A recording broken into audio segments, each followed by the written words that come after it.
instead of present. Hello, hello. And so, yeah, we are here. We are gathered here under this lily pond to be honest and all kinds of like community vibes about what it's like to build community, whether you are a community leader, a content creator, a human being who is still not satisfied. Like most people, especially in social VR, are not satisfied with what community means to them and how community is showing up for them. So this is a space to talk about that. Oh my gosh, blast from the past. It's a cordite. Grab a couch, cordite. Oh yeah. Under this He's been here liquidy the space. whole time, by the way. Oh, you were just above you, up on that. Oh, you're up there. It slipped out of my mind already to where I didn't highlight that you hadn't noticed him. I didn't make that connection. I didn't. Yeah, it's hard to recognize a horse, elk underwater. It's not in my repertoire yet, but he's chilling up there in the beanbag on the little clubhouse. Nice. Yeah, so we're here to first hour, which, I'm 15 minutes in. I think all of us are. But first hour is we just talk about any pain points around building community, just either solo or with a group or whatever else. Just we all share one thing. This isn't about fixing. This is about listening and reflecting back. We all take turns reflecting back to each other, so we get to practice that skill, which has been really cool to watch as we started that part, how much that's filtering into all kinds of other places in Bridgemakers. And then second hour, we go on a little world hop and we look at how do the environments we're in actually change how we build community? Do they heal us and help us? Do they repel certain people? Do they actually break community sometimes, which can happen in these little micro fractures that are hard to notice if the world is working for me. It's hard to realize who's disappearing and why. But sometimes our worlds can have very unintended consequences, and sometimes they can be really damaging accidentally. So we do that recognition that I might be having problems as a community builder, and I am always having problems as a community builder, but also the worlds that we're in this alternate space can either soften those problems or actually electrify them and turn them on fire. So that's the overall format. I was hoping we were going to do a wisdom circle piece. We're going to be starting once a month to do a almost like a town hall, but it's a processing kind of town hall where we lean in and talk about where things have broken in our lives or in our lives with Bridgemakers or just in community. And we practice making amends. And we have some cards that hopefully will be working. Maybe they actually are, because everything was glitching during that time. So I might try to zoom over there and see if they're actually fixed. But they weren't loading for me. Well, we were going to maybe practice it tonight just for a few minutes at the very end. But then... Okay, like go to the world? Yeah, but then I'm really interested in that because I think I had mentioned we had that we had like somebody request a ban appeal. Yeah, exactly. That did not go well for them. Cancel culture is like shooting through the roof right now. I've gotten like 4 outreaches just in the last 4 days from people who are resigning from their communities. They are backing out of all their sponsorships with their YouTube channels. There's just like this cascading swirl. So seems timely to create an amends process and practice it. Yeah, like a process is really interesting there, just because like with this person, the vote was like 8-1, 9-1 or something. Yeah. But it's been 3.5 years since they were banned. Yeah. So it's like, we don't heal when we break. It was a weird, poorly. Like, it was a lot of conversation for that heavy of a vote. Yeah. It's very hard to find a way to leave when we're both not ready to say goodbye. Even if we're separate, it just kind of nags us, right? So the amends process is about healing ourselves first, and amends is an acronym. It's like a recipe to how to take the steps to repair. Mm. And it's also a recognition that I might go through all the steps to repair, and the other side is never going to repair with me. So, at minimum, it's a journey for my healing. And then, secondarily, it sets me up to be ready when the other side is ready to heal with me, if that ever happens. Or if it doesn't, then it That helps makes me. perfect sense too. Yeah, Because sorry, if I'm jumping that's in too okay. much on this, but No worries. the a big part of like what didn't sway everyone was that there was a kind of, there was no initial like, hey, I realize, yeah, this was bad, and Mm-hmm. I have Yeah, changed, as yeah, like a genuine thing. yeah. And it was like almost worse that there was said something like an offer or an apology Mm-hmm. um, is of course available if requested. Mm-hmm. And it was like, Yeah, yeah, and and and in normal one-on-one conversation, sometimes that you can pass with that. But when you approach a community and say, if you want me to say I'm sorry for X, Y, or Z, that sets it up to be like, or we could just not ever connect. So, um, yeah, the amends process is. I'm a social scientist. For those of you who haven't met me or forgot, so I use ethnographic immersive experiences to prototype and apply things that have been used in other community circumstances in physical reality in here. How do we actually adapt them to work? It's a very complicated thing to build community in these spaces, and it feels exciting and sometimes worth it. But for the people who lose, they lose big in here.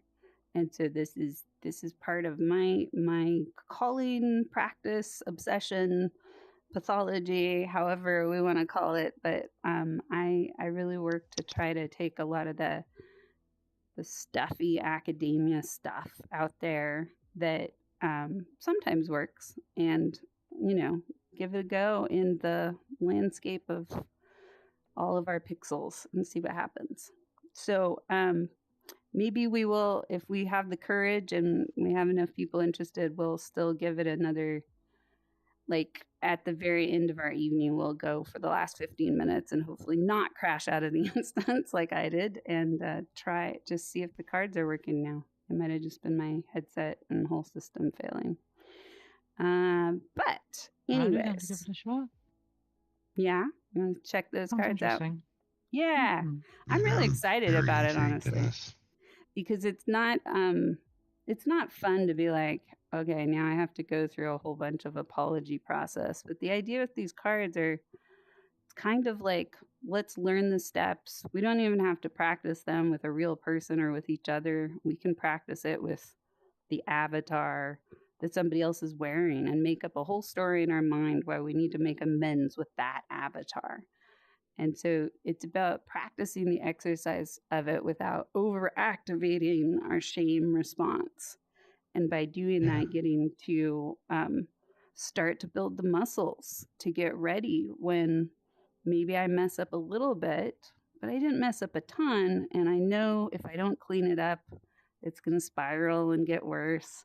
So I can catch it earlier and practice a couple of those steps. Whereas before, maybe I said I was sorry, but many times people don't even say they're sorry. They're just like, let's pretend that I really messed up with you, Bilge. And I'm like, hey, how are you? And if you're like, I'm okay. Uh, And then what I would do is be like, Bilge is okay. I didn't mess up. Let's move on. Right. oh, And that's not right, though, is it? that's not right. But it feels like a relief because you responded to me and you seem pretty neutral. And so I'm just not even going to bring it up because I don't want to make you uncomfortable. And then I think it's water under the bridge, but it's more like swamp Yeah. under the breaking bridge. And it can No, rot things later. I think this is very valuable because, I mean, Mm. I'm definitely the one that, as you start to get into the like psychology talk, therapist talk, or even like on the like similarly like spiritual stuff, I just kind of check out. I don't Mm. quite see the Mm-hmm. the value in it, Mm-hmm. the tactile usefulness. So, Sure. but with this, like you said, there's not really any framework for this. I mean, the only thing that even feels Mm-hmm. vaguely similar is the idea of like that one guy that was like rating people's apologies, like Mm. Right. the Yeah. like I heard YouTube about that. apologies. Yeah. The confessions of Um, VR chat or something. Yeah. no, this was more broad. They were like big canceled people's apologies, and they were Oh, I like see. rating them. There was Yeah. like lots of different areas Yeah. of interest. But Yeah. the other last thing I wanted to say on it though is that even personally, like it's probably the most kind of awkward thing that's come up in ancients when there Mm. is like a ban appeal Mm-hmm. or something, and it's like, Mm-hmm. well, Yeah. I don't know. What would sway us? What is it? Because Mm-hmm. there's more people on the team now that weren't around then, or is it just the evidence wasn't as good? So I guess we'll let them Yeah. die. Or who's Yeah. still in the community that was affected? Like, We can't uh, tour our user interface quite the same way that we tour worlds and put our hands on or all own it. Sometimes I'm in a world and I put my hands on my hips and I'm like, oh, I totally know why people get blocked and banned in this space. It's not that common, but there are worlds where it's just like, yeah, I would get banned and blocked in this space if I was in a public instance, Some worlds activate us into our worst version of ourselves, right? But with our user interface that basically says if you don't like somebody or somebody's made you uncomfortable, mute, block, report, right? That's our only tools on how to handle conflict. And that's a silent influence behind us that tells us I shouldn't have to do any more interpersonal practice here. And if I do, maybe I'm screwing things up. Maybe I'm enabling a villain or something.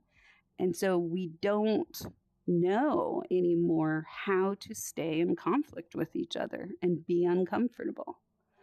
And for those of you who are helping and leaning in with bridge makers and showing up to build the bridge with us, you will learn and you are learning how to be in conflict. And it isn't because we stir up conflict on purpose, but when we produce work together, when we try to synchronize, and we're volunteers especially, that is all kinds of friction to bring up all kinds of pain. So I've been talking a while. Let's jump into it. We're going to go just 30 seconds each and just name one thing to set our container as a circle of how we can be here and not just leave it to Hey You or Carl or who's been here before, but how do we co create this space so it is healthy and meaningful and transformative? You can look at the group that Carl or I am wearing. Oh, Theo also. And there's rules listed in that group that have some of the norms that we talk about. But if you don't want to do that, you can also just donate a norm in a community system where you were like, yeah, that made it a meaningful, healthy space. But this is a way we kind of weave the container together and make sure that we're all taking care of this journey that we're on. So, who would like to go first? I have something to start us off, actually. Okay. It is the only topic that has been on my mind for at least a week. I think a good norm here is just being accessible. Using Quest-compatible avatars, being optimized, choosing spaces that are accessible to everyone, and making it so that everyone isn't just welcome by being told they're welcome, but welcome by the fact that they can openly engage with the space without issue. There's There's a little more to say on that. It's simple. Yeah, thank you, Balka. That is definitely an attitude of sorts, staying open. Who else? Cordite or Carl? We're going to go in a circle. Bear down. You might be muted also, Cordite. No, but I'm also quite sick at the moment, so Oh no! Sorry to hear that. trying to be coherent. Yeah, That's a good one. be coherent. Coherent. Make sure people can hear you. Yeah. Are you sick in like a fever kind of way, or just? I am in fact in a fever state at the moment, so Oh my gosh! very exciting. You always show up at these things when you're like half in another dimension. That's wild. I'm sorry. I find the most interesting VR experiences have been in fever states, so like multiple layers That's a of good point. I need to zoom the camera in on Cordite to get that endorsement. Hi, I'm here at Bridgemakers. I find the most meaningful experiences in VR to be in a fever. Does that violate the substance altered use norm? condition? Your brain may not be boiling on Altered substances state. or heat, This is viruses. why I'm giving a disclaimer. Disclaimer. Yeah, no. Just keep my mouth shut. No. I would just say, thank you for letting us know. I think the norm that you're setting there in the coherence is name if you're compromised and name if you think you might need to leave early, because when your body's not okay, we practice human first year. I was going to mention that. Yeah. if I dip, it's nothing personal. Mm-hmm. Yeah. Thanks for letting us know. It'll be weird the day you come and you're not sleep deprived or feverish. I'll be like, what are we going to do with you? Like, alert. And we can also say that's like a version of accountability too. Stole that one. Yeah, we have. There was a time. Yeah, that is definitely accountability. And Cordite is pretty strong in that. So thank you. Theo, what's a norm for you? So, I mentioned it before, but I'm actually gonna name a different norm that I had with one of the members from Mindful Insight VR, because I think it actually is quite a insightful one that was given to me. But basically, the rundown is when you give space to people, it is ultimately also open that they give the space to open back to you. So recognizing how we can be patient for one another when we're opening space and vulnerability, that we're also inviting and opening the same space and vulnerability to each other, and having a lot of understanding of that. That's interesting. It's interesting because the visual that I get when you say it, which makes me curious to go draw this at some point. But I could go deeper into that at some point. There's a way that giving space can actually make people withdraw at times if we don't give space that they can match in giving space back. And so I look at it like a bubble or something, where I give you a bubble and I'm like, how are you? And you're like, oh, there's space to say how I am. But if you take up all that space and then keep taking up more and more space and that bubble is growing, then when you say, how are you back, I might not feel like there's any space left for me to say how I am. And so part of giving space is kind of like pouring something into somebody's cup and then pouring back and growing what we're pouring so we can move into a bigger and bigger space together. So, yeah, I would say your statement is about reciprocity and practicing making space with each other, even when it gets uncomfortable sometimes. Yeah. There's a certain balance to it. Yeah, it's a dance, right? I used to I always wonder secretly, I'm like, are you the small talk haters? When I grew up, probably until my mid-20s, I just loathed small talk. Anyone sympathize? I just felt like somebody was scratching a chalkboard when I was around small talk. It just felt wrong. But then as I grew in my social skills, I started to understand that small talk is a place where we language check with each other. We code. We wrap into each other. And if we can't move... Vibe check. Yeah, it's a vibe check. Exactly. We're synchronizing, basically. And if we can't synchronize, we can't go into the deeper stuff. And so when I started to pick up on all the other cues that are happening in small talk, it didn't feel so small anymore. It was like it's a dance for sure.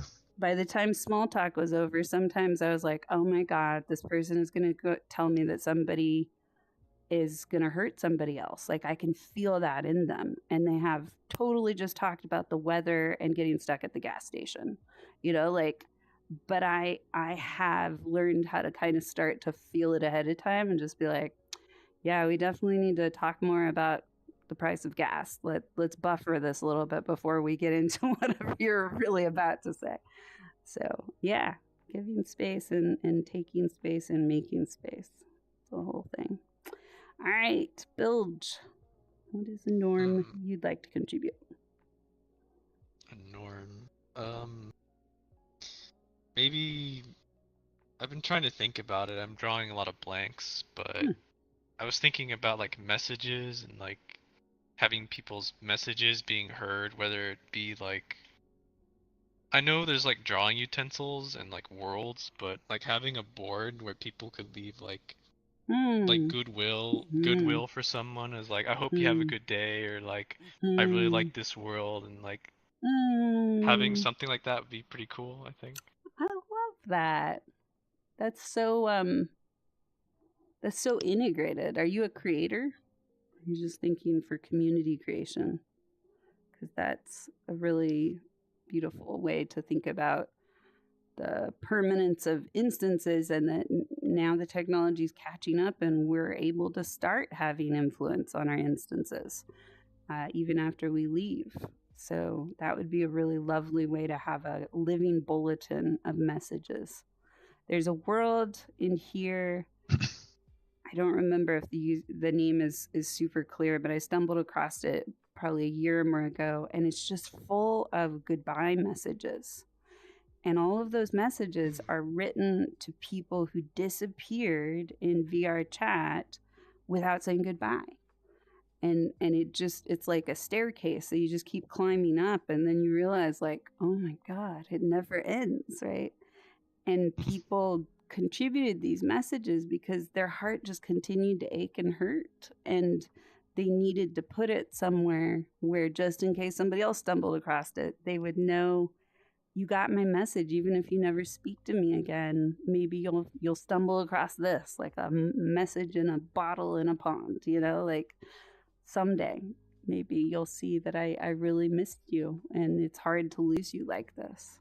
So yeah. Well, in one way that like Bill is where I thought he was going maybe in the beginning, I kind of used the chat box and popped up like chat boxes, because I thought you were just gonna just using when using things like that, like we make sure to kind of read those out for people, not just that we're looking and seeing it and reacting to it, but that we bring voice to it as well, like kind of bring it on equal terms with everybody else, with the auditory. No, that's a really good way to weave a kind of bigger community norm where I'm just like, let's make that vision possible. Join Bridge Makers today. Like this is a good idea, and I want to do that. And we need creators to help us problem solve and figure out how. And Carl just brought it back into the room, and the messages we're leaving for each other visually. First of all, the camera doesn't pick up on those, and secondly, not everybody's looking to read that message. So part of what we get to do is make sure and take care of each other a bit and make sure the messages are being heard. But I think even just if I try to imagine the reasons why somebody might be using chat boxes could be myriad, but a lot of those might result in kind of feeling singled out, feeling awkward in that silence as everybody's reading the message. Right. So having it might be scary to have your voice heard. I'm sorry, interrupted. Yeah. No, that's no. Even if that is the reason, them hearing somebody else put that into words and speak it out, I think it can would be so soothing, right? Like reflective listening of going, oh, I meant it this way, and I heard you say it with so much compassion, and now I'm taking that compassion back in with whatever I said. So yeah, that's lovely. Dre. Yes. What about you? What's a norm you'd like to contribute to our pot today? I would like to add on, well, it would be kind, but in the sense of being kind to yourself. And what I mean by that is, most of us, well, almost everyone, we do not have all the answers. And you don't need to be perfect. Just being present here or anywhere else is more than enough to give yourself that patience and compassion that you would give to a friend in need, and to give it to yourself. Because when you're kind to yourself, you'll have more space to grow and more to share with everyone else. And even though it is hard, you would have to try that for yourself, so that maybe along the way you'll find the answers that would answer the questions that you need, I guess. So good.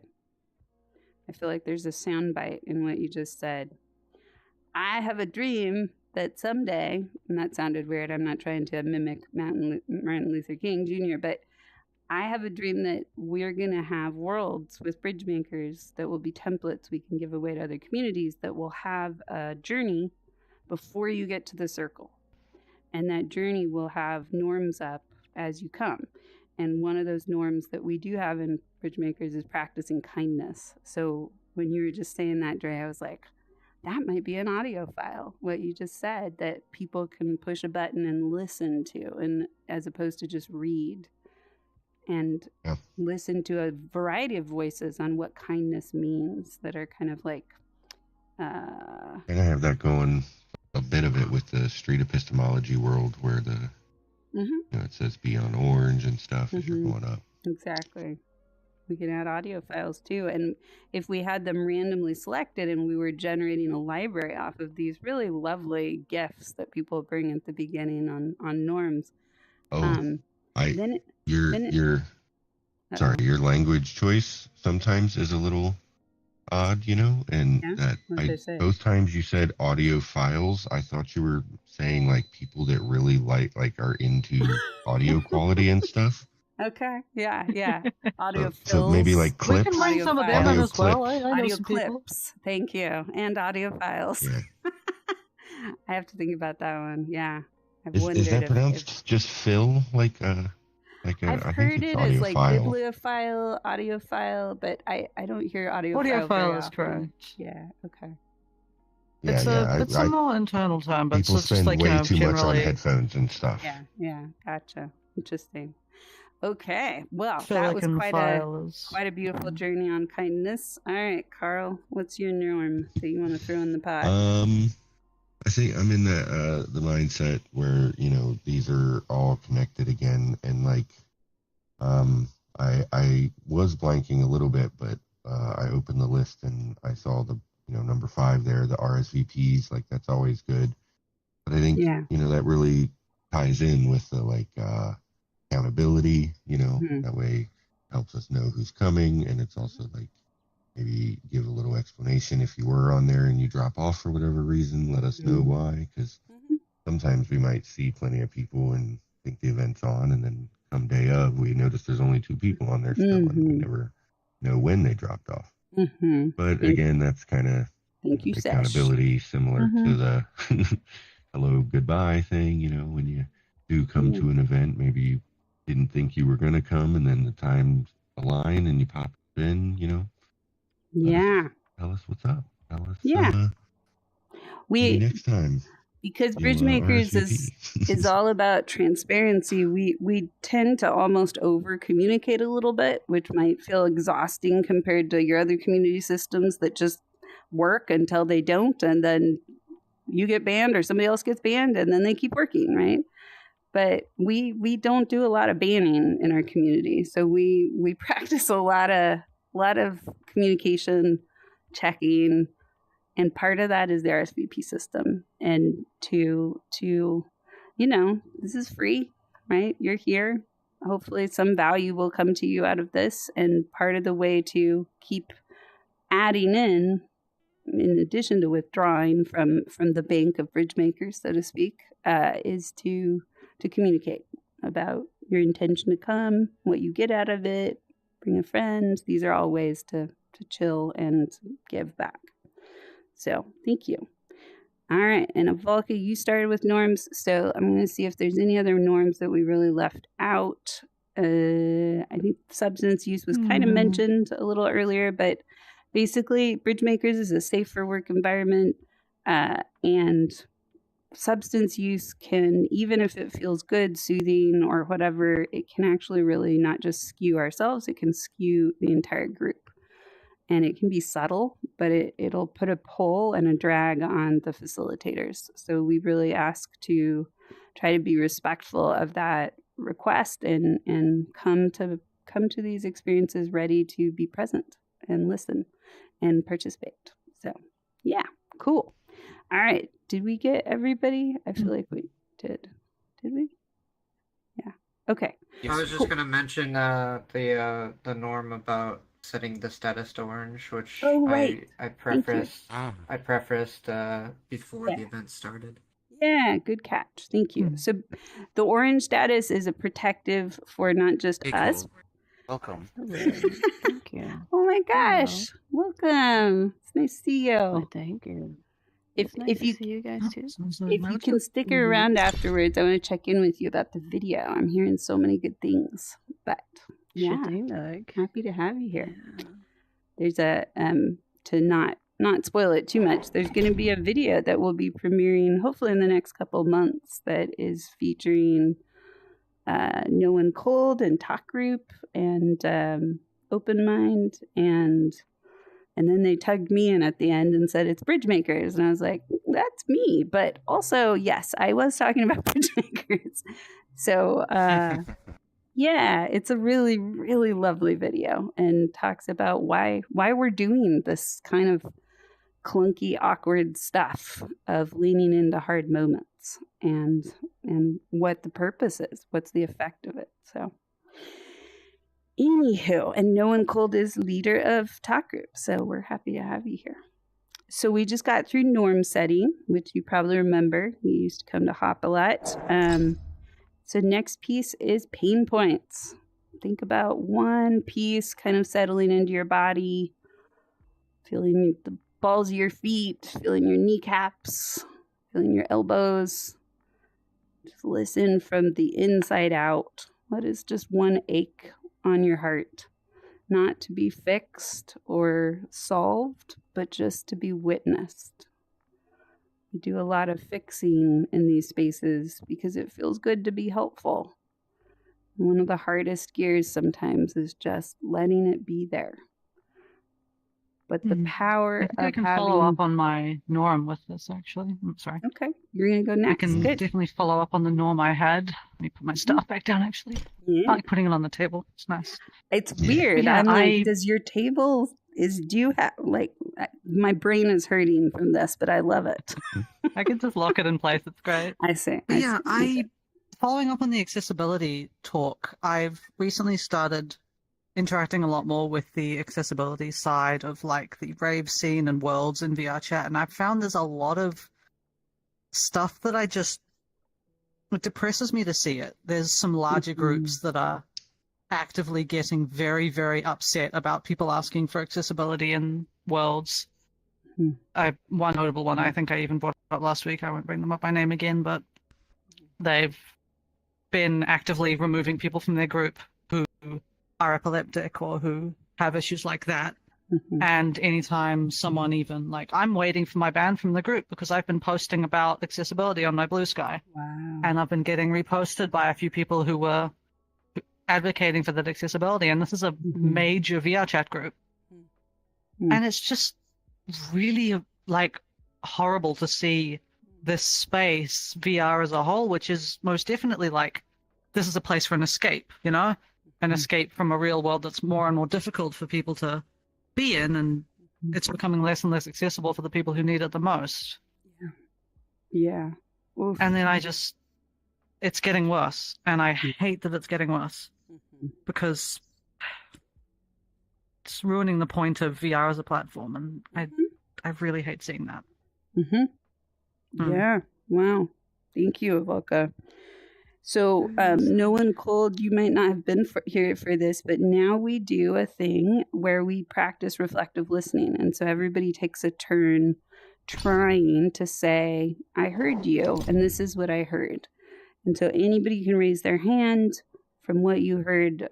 Okay, Carl's going to try it first. And so we're going to see how much Carl was able to listen and if there was more. Go for it. Yeah, I definitely hear the frustration and the kind of a little bit of helplessness, because there's a lot of these communities, and you're dealing with a specific example here, but there's a lot of communities that are kind of being run by folks who aren't doing it the way we think they should do it. But when it comes to especially those sort of like issues of justice, like they're definitely, like, my first impulse there was just like gross. Like when you said that it was about accessibility, I was just like, that's terrible. So yeah, I definitely feel the frustration there, and the desire to do something about it while not also getting yourself removed from the community as a result, by coming in with pitchforks and such. Yeah. The pitchfork's already out, which is the part that scares me the most. Yeah. They're definitely already out. Yeah. And that's the thing. It's like we can't really control those other people, whether it's the like community members or the leadership. And I think in my connected thinking, I could kind of just go straight into mine if we want, because first we want to is check the in with question. Did I get that? Do you feel heard? Yeah. I do. Yeah. Okay. Yeah. That's Was there anything that it's was simple missed enough there? that there's not really. No, it's a simple, pure frustration of just a lack of accessibility and a lack of care for others. Yeah. Thank you. And I'm just scared that's getting worse. You heard me. Yeah. Yeah. No, I definitely heard it, because I think in a way I was having trouble settling on like 3 different things, but I think I could really kind of take a step back and broaden it, and it'd be pretty similar to Avalka's myself, kind of where I think I'm just getting a little frustrated, a little under my skin with people in positions that they maybe, I don't want to be disparaging, I don't want to say like they suck at their job, but like there's a lot of people who are in positions of power who aren't qualified currently, and I have to deal with that in a little bit in community for sure, because while I'm pretty insular with ancients and bridge makers, pretty much everything I hear about other communities makes me just want to stay in that bubble.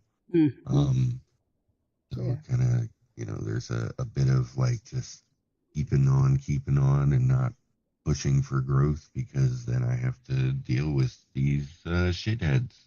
Yeah. Maybe feeling a little stagnant. That's interesting. Does anybody who would like to reflect Carl back to Carl?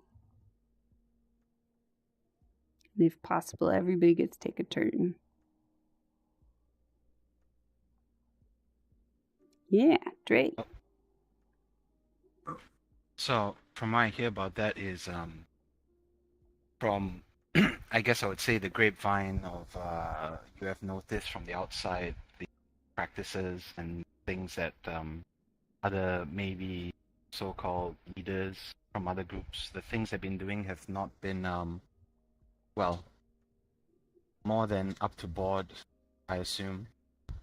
In that regard, it is difficult because at the end of the day, each of us all have a different approach to do things, and we don't see eye to eye. But I do believe that even though still keeping yourself open to the other ideals and practices of the groups that you do see eye to eye with and expand on that. But I do share that sentiment with you.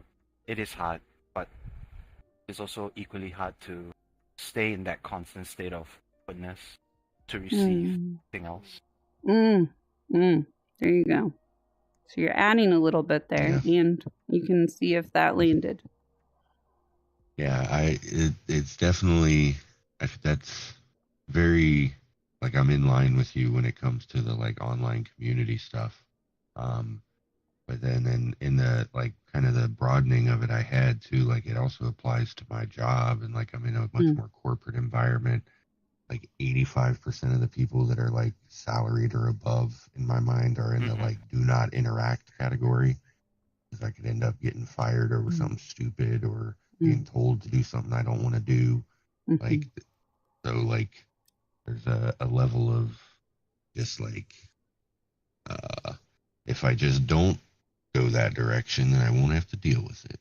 But I want to push through that, and definitely in the community aspect, I see that value, and it's much lower stakes, you know, so I can kind of freely experiment around, be more open. Which, you know, as we were saying earlier with the what was the thing you had an acronym for? Amends. If it's something that's unfamiliar and you kind of build that muscle and exercise it, then you can do it in more high stakes situations. Yeah.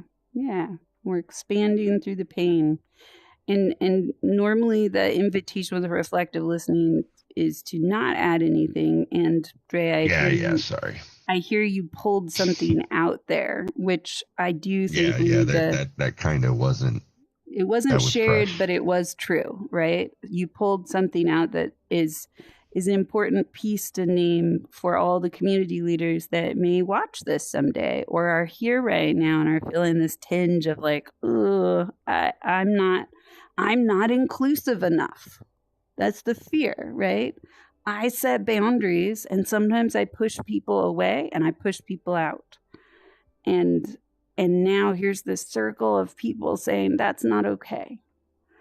And so the important piece to name here is that there is a flux and there is a balance that happens here, where when the world is chaotic, our communities get chaotic.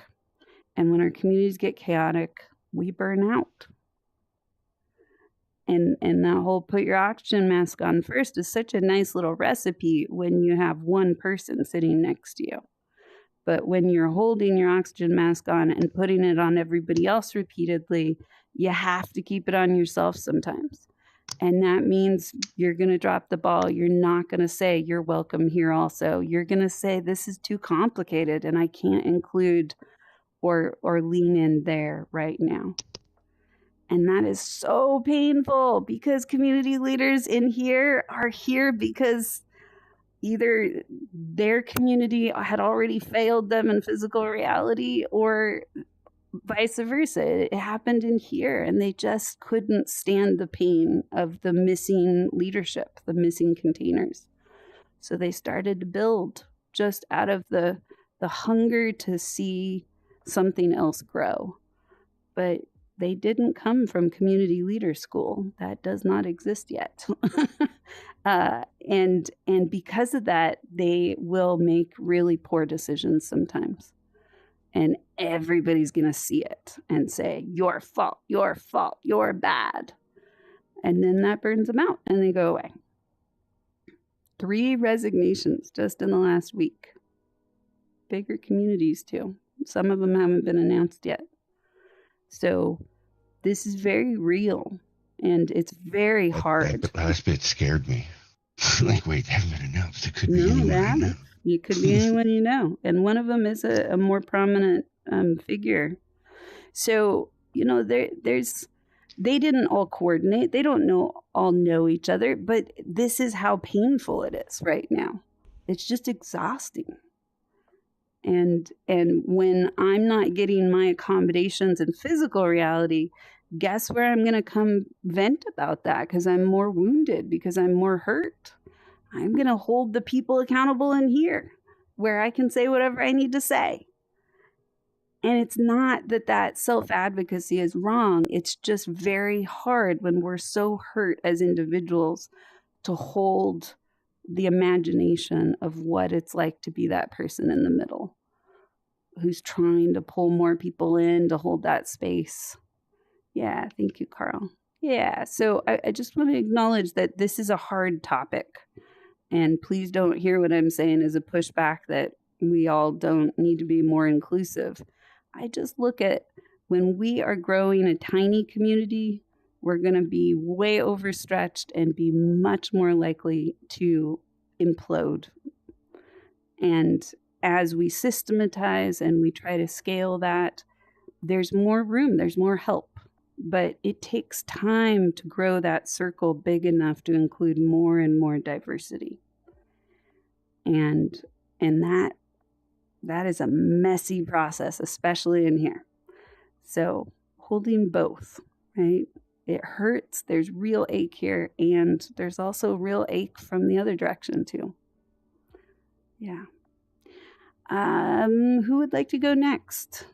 Trying to keep your reflection probably in about a minute frame, and so then the reflection can be about a minute also. I can go next since Okay, Dre. I followed up. Yeah, what's your ache? Mine is very simple, just silent majority.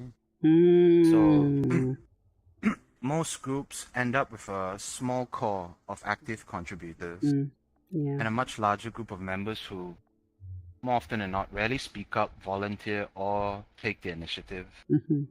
These silent majority members aren't bad per se. In fact, many of them enjoy being part of the community. Seeing that the announcement, that Discord message, liking an image, that sort of thing, or quietly consume content. But their lack of visible participation does create certain challenges. Off the top of my head, sort of engagement balance, unclear needs, sort of missed potential, and I think also to some effect leadership burnout sometimes, because you're of the mind of, should I try this? Should I do this? I did this, didn't really work. Did this work? Yeah, all this spinning. That sort of thing. Oof, that's an important one. Who would like to try reflecting Dre back? No one pulled. This is cool. It's kind of like frog leap padding here. That's really interesting. Go for it.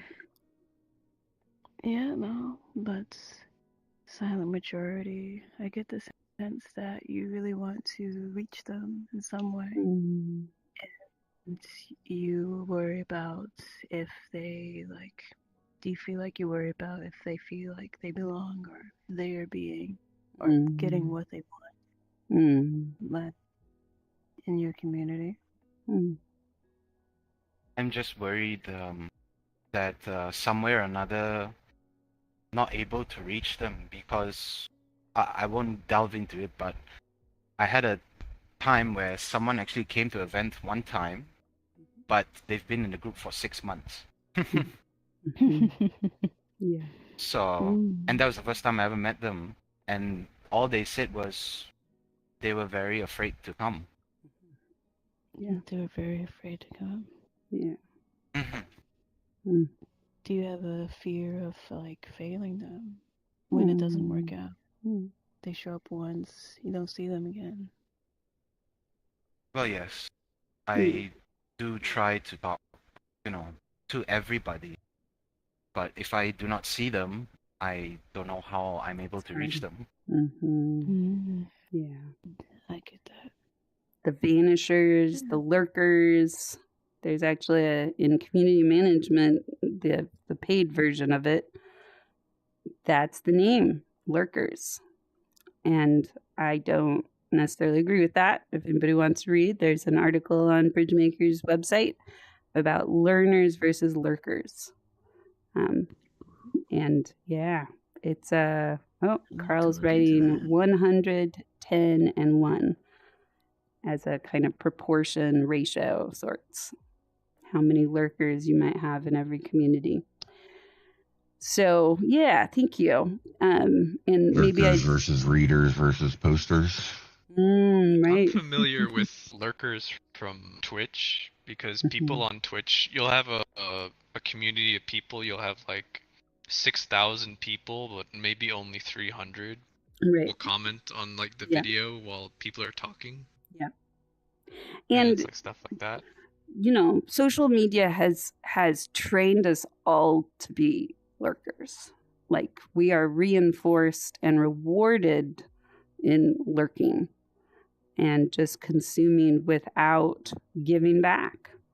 Like sometimes when I'm, on YouTube or whatever, and I click the like button, I'll be like, you're welcome, because I've watched 10 other videos and I didn't like any of them. And I'm like, oh yeah, wow, you got my like. So there's this part of us that kind of is just very used to being served without realizing that somebody is hoping to hear an echo back and can feel really just contemplative, sad, just like an ache follows us. And this has happened to me too, where it's just like, oh, what happened to you? I hope you're okay.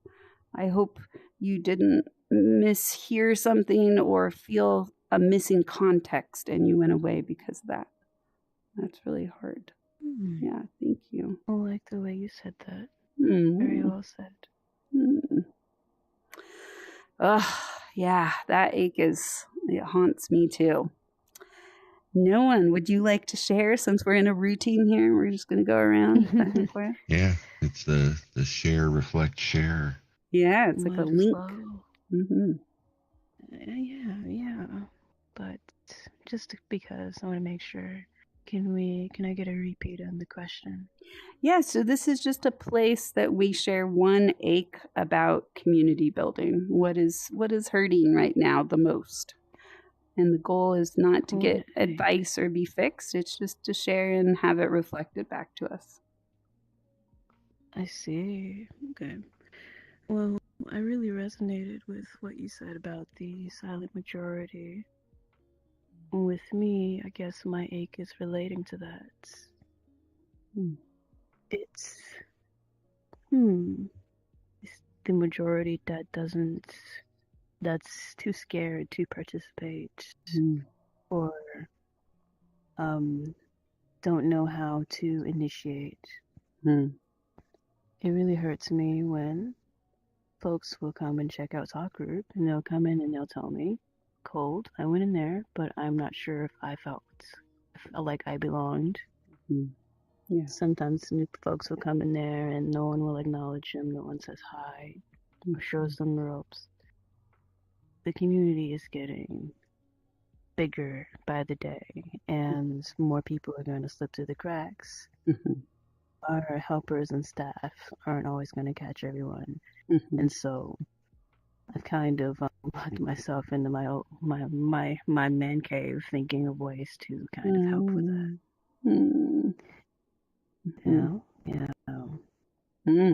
It's my turn to reflect. Yeah. So you are ruminating and stewing on the scaling issue of as you get bigger, how do you influence your culture to be welcoming? Talking. Welcome. Meow, meow, meow. Yay. Glad you're here talking. Hello.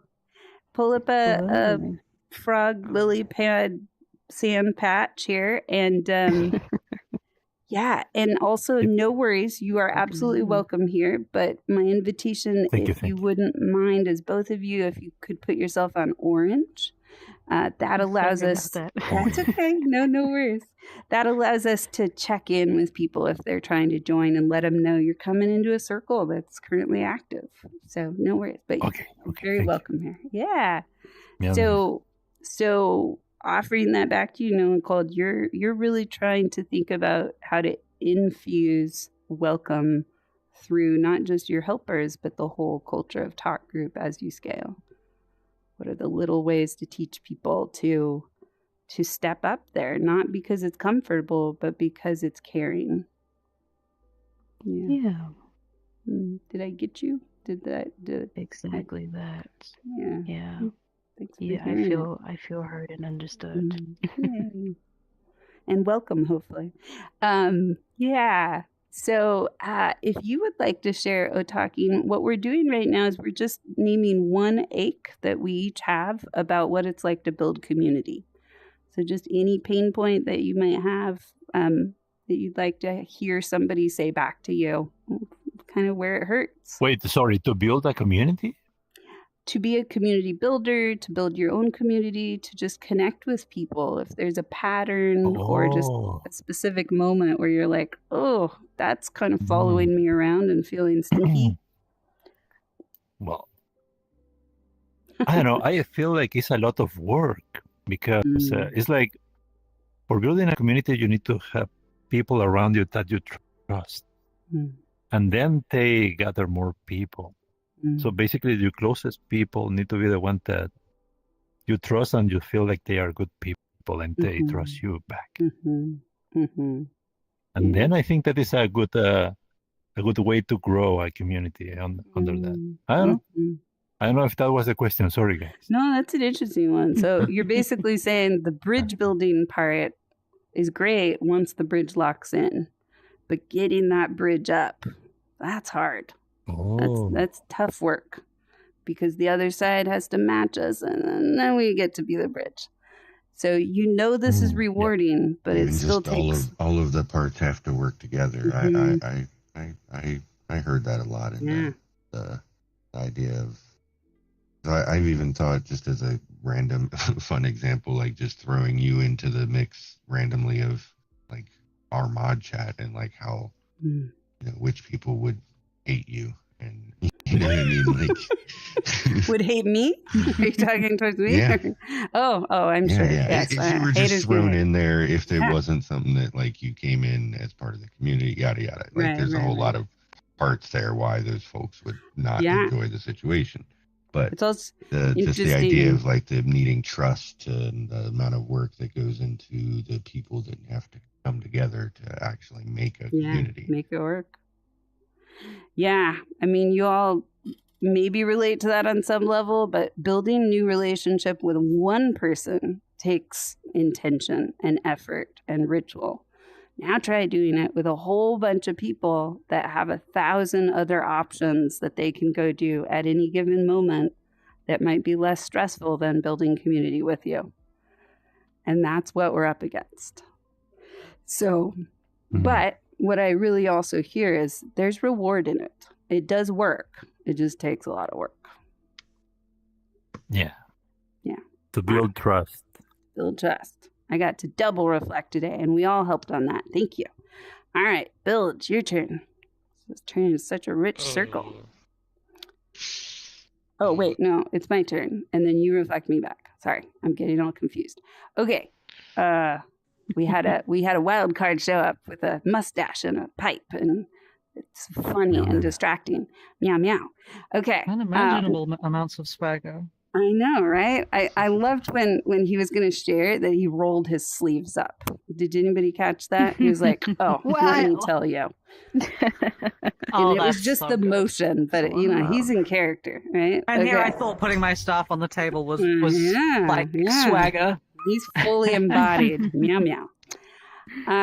Okay, so my ache as a community builder is it is feeling disappointment when people drop the ball, and also feeling celebration that they told me they were going to drop the ball. That that's the community building part, is you realized that the last time you dropped the ball and you didn't check in about it, that was a double ache for me. And so celebrating that you are growing and also feeling the bowling ball. Sometimes it's like, okay, all right, I got it. No worries. No, you take care of you. Oh, it's tough to feel both celebration and grief at the same time, especially when multiple bowling balls get dropped near me all on the same day and they don't know that they all direct message dropped their balls, and I'm like, oh my god. So yeah, that's my ache. Would you like to try that, reflecting and back? I think my ache is okay. maybe not being enough. Sorry, am I not supposed to speak? No, that's okay. We're doing this new thing, which maybe feels complicated. So I'm okay if you don't want to like lean in here. Let's hear yours. What is yours? You feel like sometimes you're not enough, which that maybe felt like a ding there, but no, you tell your story. We can move on. Well, for the communities I'm in, I try to like be like amicable and like try to make sure people get heard and maybe trying to show up as best as I can. And when I don't show up, I kind of regret it usually. Wow. So. Oh, thank you for sharing that. And yeah, in the routines of what we're doing, Theo, you would be the next one to reflect back. Mm-hmm. A lot of that presence feels like it's lost if you're not there with the people that care about you, or the moment you don't want to miss out on is very, very tenderly kind and compassionate to know that your presence is always going to be somewhere else rather than where it should be or with who it should be. And you can feel sort of an ache every time when that decision comes up. And it's difficult to know the choice of what it can always be. And just as you don't get left behind, hey, if that's all right, to reflect on you. I know it's... First, actually, go ahead and check in with Build. Yeah. Right. And just to also add, like, it's wanting to be with everybody forever too. Like, it's that feeling. If that feels like that resonates as well. Because it hurts when it's not like that. Yeah.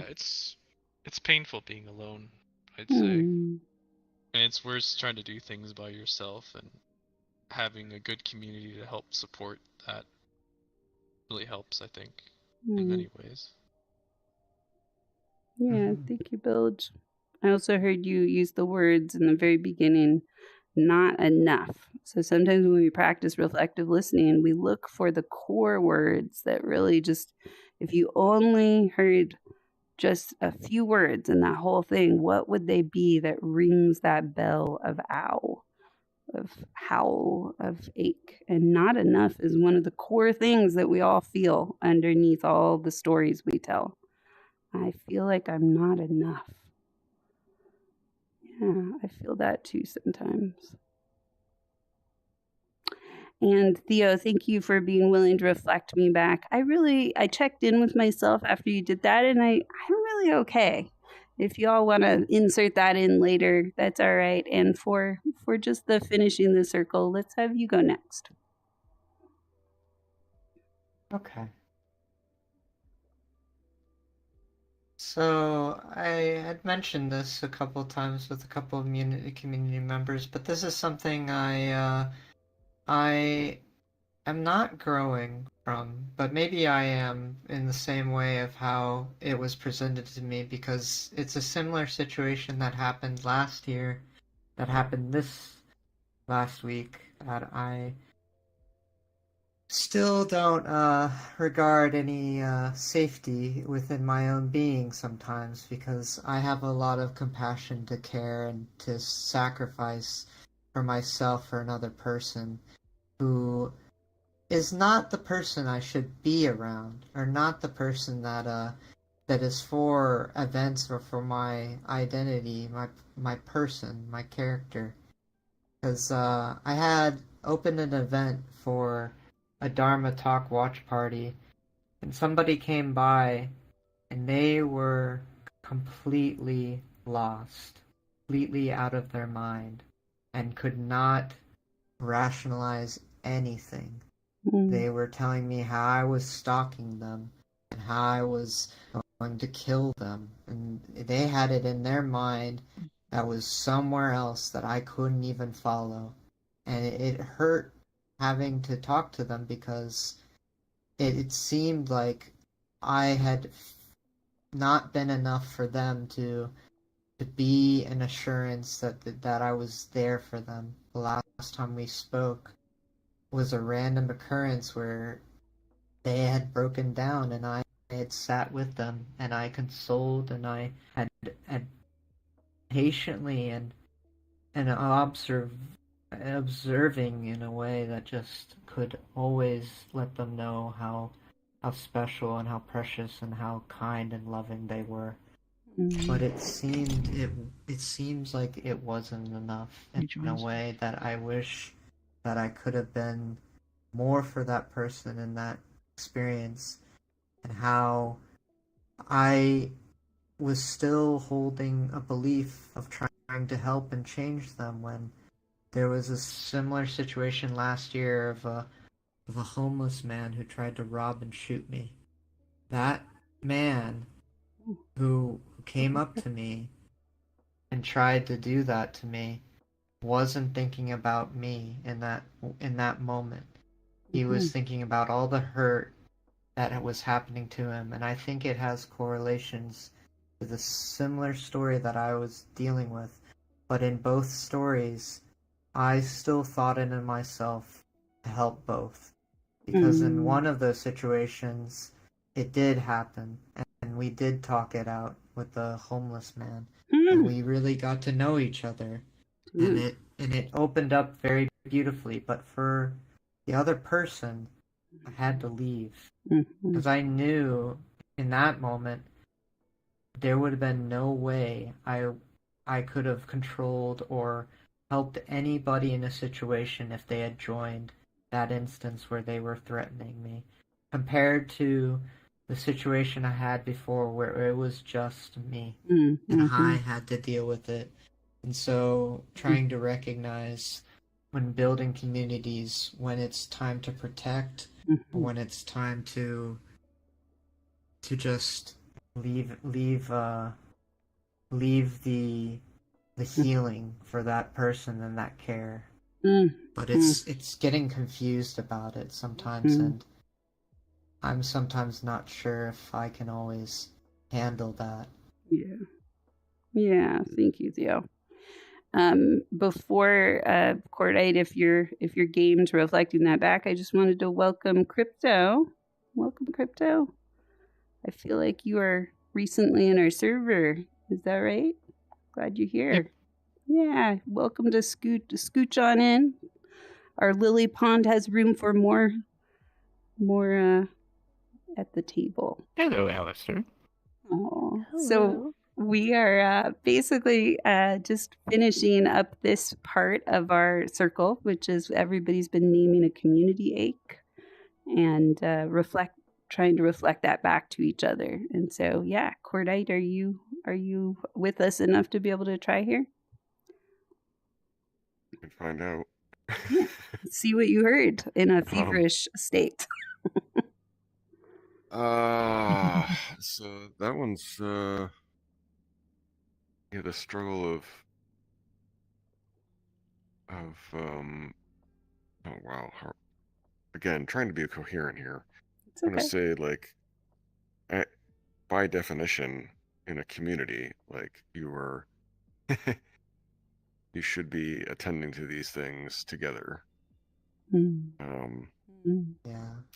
But there's a difference there between the sort of one-on-one interaction that's, I guess, maybe at least there's at least a pretense of some like personal interaction, like it's between the two of you versus like a outward something that's being done unto you. That sort of automatically initiates like a larger response, I guess. That's interesting. But either way, I think if there's a problem, I think one of the biggest issues that we run into maybe sometimes is a culture of silence, and either not communicating among, like, within the group, or the group not communicating to the individual if there's a problem, or whether it's positive too, whether congratulating, either way. So that's real. That was an ad, but it also complemented what Theo was saying of having to differentiate. If Carl is just railing at me one-on-one, maybe I have room to deal with that, and we can work through it, and I can find a way to bridge.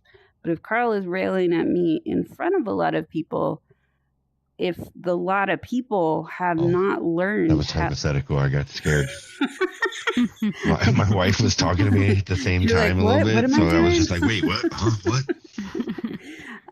But if he's doing this in front of a group, then what it does is it puts me in a double bind, because I have to ask myself, does the group know... Did we lose our cat? I miss the cat now because he's so cat. Does the group know how to witness conflict and not add to it just by their silence? Yeah.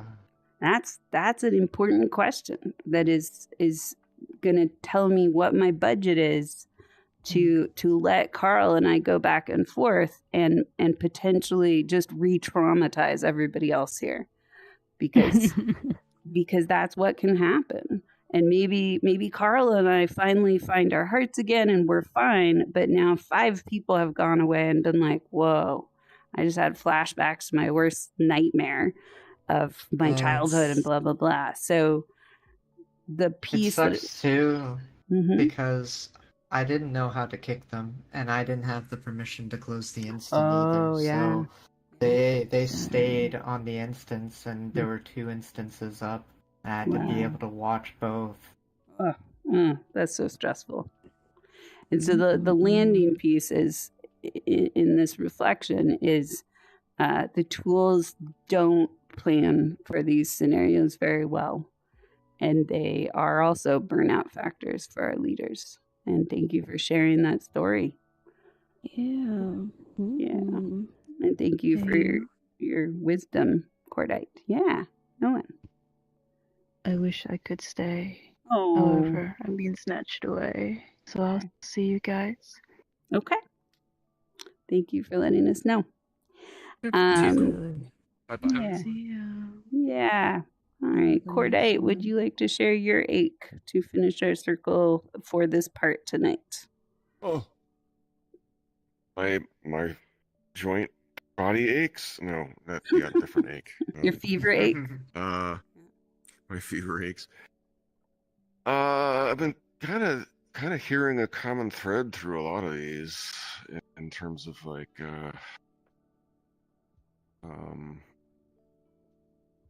well, I had a thread and I've lost it, but anyway, something that I've been thinking about and feeling more intensely recently is sort of the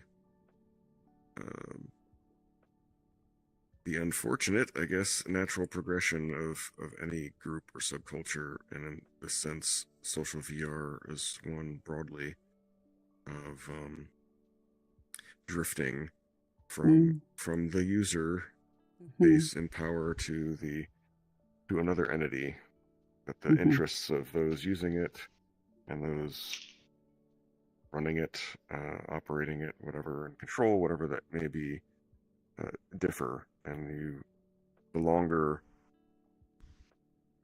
that entity exists and the larger it becomes, the further apart those two things are. And I think a lot of what we're talking about does, whether that's on a micro scale within a single relationship or community, or more, at a larger scale through the platform itself. I think these things happen. So you're feeling scaling aches, or you're reflecting us back about there's some scaling problems here? I mean, I always feel that, and I'm just tying that to a lot of what's been said. The struggle to grow a community. Is growth always fun? Are we not like, serving to seek the needs of our own before trying to make something, just expanding for no particular reason, and you're never going to make everybody happy kind of thing, but like if you want to make something bigger, then you have to like kind of make everyone happy, and then you're never going to make everybody happy. So it's again, it's at odds. Like, do you want to serve like your niche community? So like Avalka, I think you were talking about, you opened up with accessibility, and the bigger it's like, in some sense, the more you try to serve everyone, the less you serve anyone, in a sense. Yeah. I can reflect that really well, actually.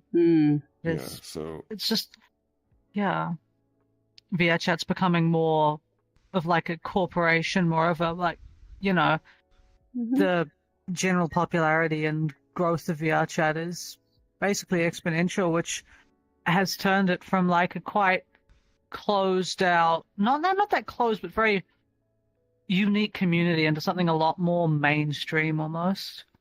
And it's making community building a lot harder because, like, as you sort of were getting to, I feel like a lot of communities are going to have to, how do I put this?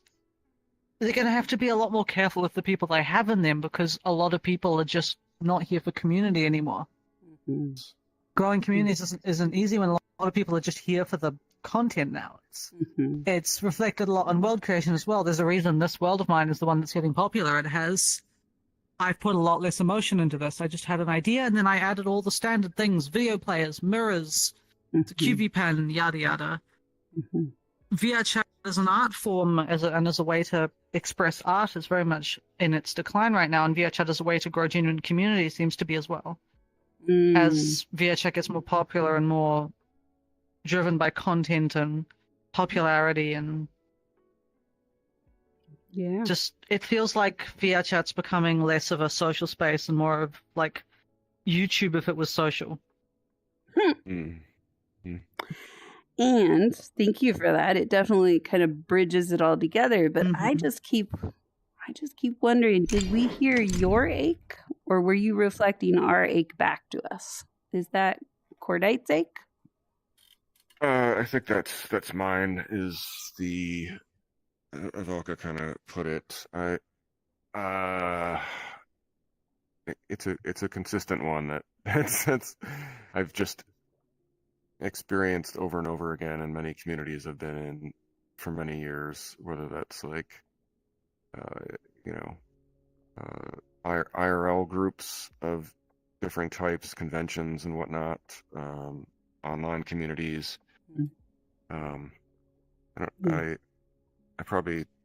I guess I haven't mentioned this one in a long time, but it's if anyone's ever heard of the concept of geeks, mops, and sociopaths, this is the cycle that I witness, and it's what you're kind of talking about, where these things, places like VR chat, they're formed by geeks, and so you have like the cool kids that made the cool thing, maybe not the uncool kids, rather, that made the cool thing. We're cool. I think we're cool in our own way, right? So like, the people who actually make the stuff, and then they're there, and then that attracts mobs who aren't inherent. There's nothing. They actually build the community by kind of soaking it up and bringing something back to it, usually. But once that reaches some kind of critical mass, like it gets big enough, there's enough people that are there enjoying it, then you attract sociopaths who seek to make something else out of it. And by that time, usually the geeks have left. And that's kind of the mops where and sociopath are left over. Maybe. find ourselves. There's a lot of wisdom in that mythos, and there's also some challenging pieces. It's getting late, so I'm going to hop off. Oh, okay. Well, thank you for dropping in, It was Crypto. good seeing you, even if for a short time. Was this your first Bridgemakers event? Awesome. Well, if you would like to come back, would love for, I think you're in our server now, so just RSVP, and hopefully we'll see you next time. Yeah, I love that you wrote that in the air. That's very communicative. Have a good evening, Crypto. Good night. So I also saw you raise your hand, Theo. Was that about crypto? Just wanting to acknowledge that. Yeah, yes. Thank you. Thanks for pointing that out. Yeah. Wow. So tonight got deep. I also want to just acknowledge, if I didn't say it out loud, thank you, Carl, for helping time keep a little bit. Normally we try to wrap this part up about 40 minutes earlier, but also I was like 15 minutes late, and blah, blah, blah. So here we are. For our last 20 minutes, I think we only have maybe one world we can go to other than this one to do our complimentary awareness journey. And I'm a little worried about us trying the fire world, but it still needs to be tried. So if you're all willing to be guinea pigs with me a little bit, I will drop a portal to that world, and if we're glitching really hard, then might break your computer. Yeah, it might break your computer, but if we're glitching really hard, maybe as a treat, because you have, other than Theo, have never probably even thought that Hey You was going to create in VR chat, I will show you a world in progress that hopefully will not also break your headsets, because I could technically show one as well, technically. Maybe. I was going to say, we could just kind of do our normal transition here of like kind of quickly notice what we see about this world before we transfer into Heya's. And that would probably be enough time. Yeah. So how does this... For folks that came in later, I picked this place by kind of chance, just saw it on the popular and saw it was Quest compatible and looked chill. And then as I was loading, I saw the Biovolca signature on the thing and was like, oh, I have picked a world created by one of the attendees. Awesome.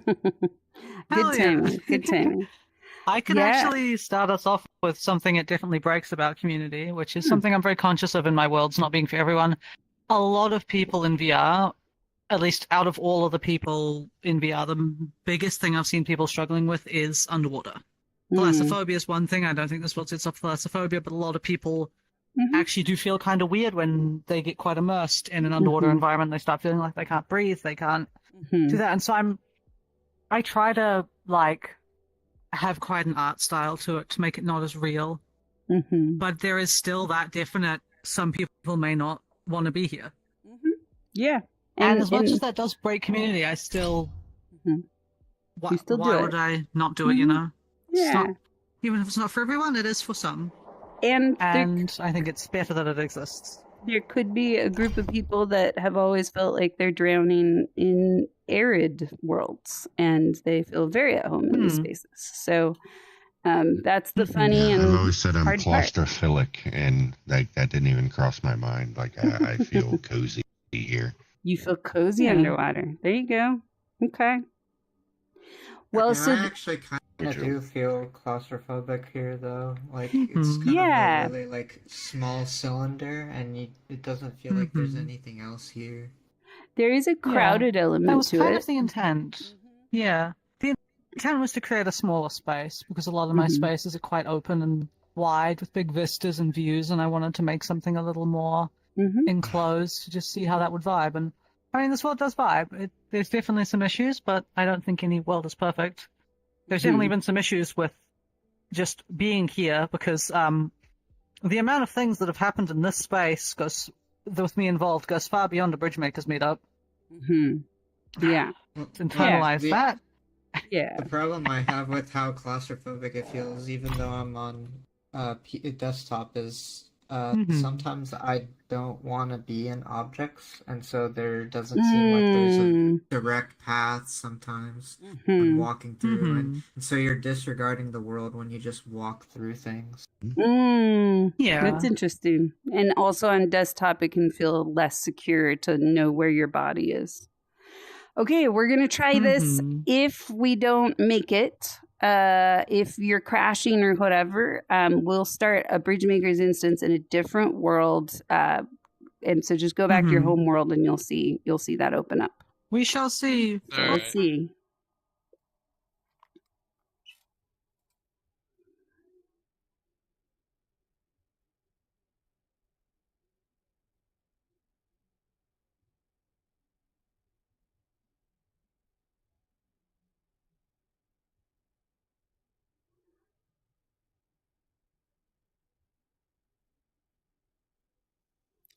See if we'll glitch our way to the end here. Oh, we're back here. Yeah, so it's basically a copy of the Summit world, and the cards so far are not loading, but sometimes they take a while. So we'll see if the actual cards come in. Right now, my frame rate's okay, so that's good. Maybe it was. I'm running my refresh rate, which is rare for most worlds. Oh, okay. So you have a lower frame rate. I'm running my refresh rate, so very well. As well. I'm running very well for my bad PC. Okay. You're getting a clean 72 with all avatars loaded. Okay. I've got a 72 hertz monitor. That's not that impressive. Yeah. Well, yeah, I'm running exactly 72 FPS in here. If the cards were working, you would be able to see a question on the cards, but I think they're not loading from GitHub very well. So basically, it's a GitHub integration. Yeah. So I replaced all the names and thought that by doing that it would work, but it hopefully will. Integrations with external sites are quite difficult. Yeah, definitely. So the idea I is have that a friend who's quite good at that. If you would want help with that, I do know someone who's been working on some of the stuff. Yeah. I'll see if he's around. You can see that the cards will rise up in the sky as they burn, and then they are supposed to come down and become a bridge. But it actually looks like they're just disappearing to me. Does anybody else see? Oh, one word. I see them. That one's partly a bridge. Bridges.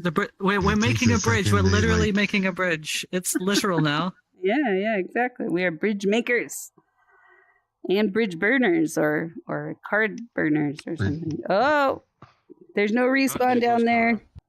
You gotta respawn yourself. Yeah, you can change the respawn height to be a little higher in the VRC world component, and then it should work.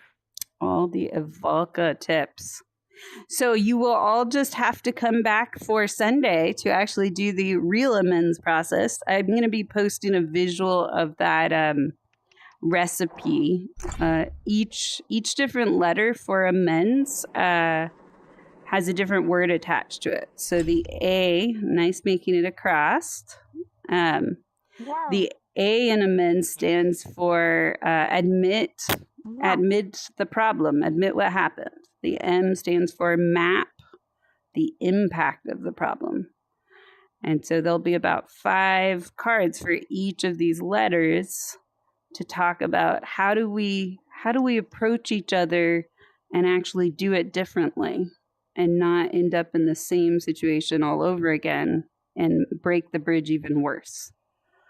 So those give you a little sample, and all the questions on the cards are ways to kind of learn the answers we have. Those cards are very much flying everywhere. That is they are. Yeah, it's really interesting to see them. In that regard, besides what in the building Udon bridges, script? What in the couldn't you also just make multiple bridges as well? Sure. Yeah. And I think this is the 1.0, right? That there's going to be more and more worlds that have ways to build bridges. Like our, we're also going to be debuting our Firefly worlds on Sunday. in preparation for our upcoming event on, wow, it's a very narrow bridge. Our upcoming event on Firefly, which is an old space cowboy series that we are going to be starting some events on in the next couple weeks. This one got a bit stuck. So hopefully everybody can come to that. How, other than the glitches that we're noticing, how does this space make or break community? What do you notice in your bodies? What do you notice in your emotions?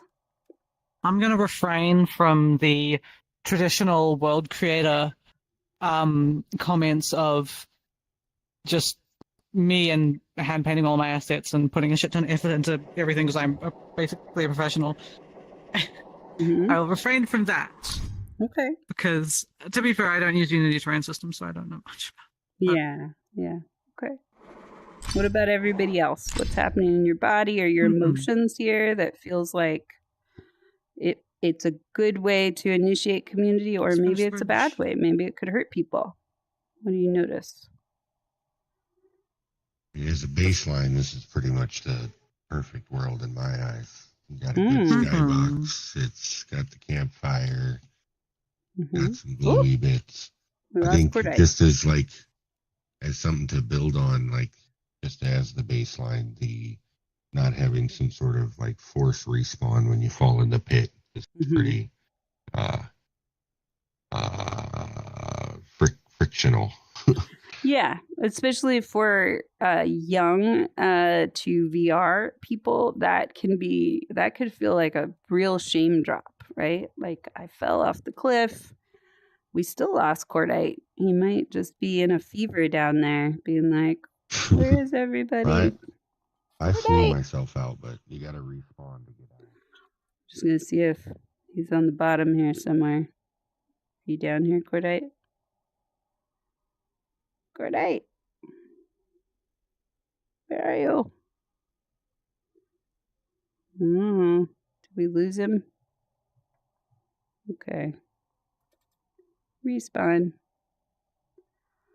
That might have been Cordite's version of saying goodnight. He just fell into the pit and disappeared. It's a big pit. I mean, people are gonna wanna fall into it. Yeah, my 2.0 for this world, if I was the one building it, would be that the actual down there is another part of the world. And so if you have a consequence of falling down there, you can actually go and learn something or hang out in a lounge or whatever. But it's a little secret cave lounge down there. Wouldn't that be fun? Then nobody would ever come back up to the fire, though. So, Volka's on the edge. Don't go, Volka. I think that was. You're back. I followed you down there, and you disappeared. That is the allure to stay down there and not come back to the fire for most people. Right? It's kind of zen down there compared to. I could physically fall in. All the chaos. Like, not fall with stick movement. I wanted to go, what? Oh my god. I have succeeded. You did it. Okay. I successfully fell into the pit. Is anybody here on Quest only? Like, not hooked to PC? No. We are all...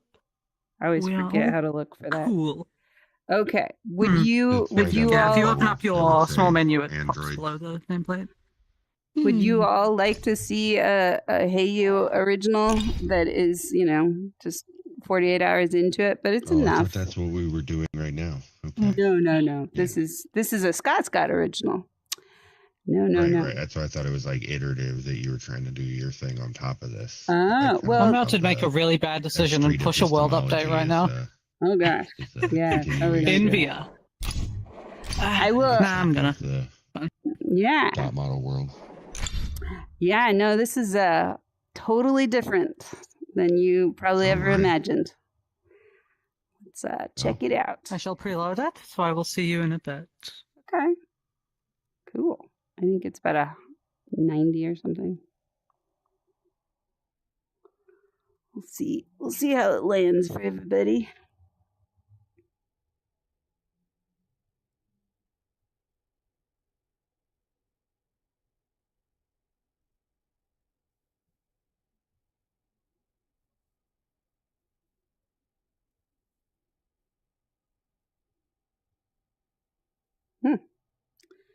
Gotta get Oh, it's me.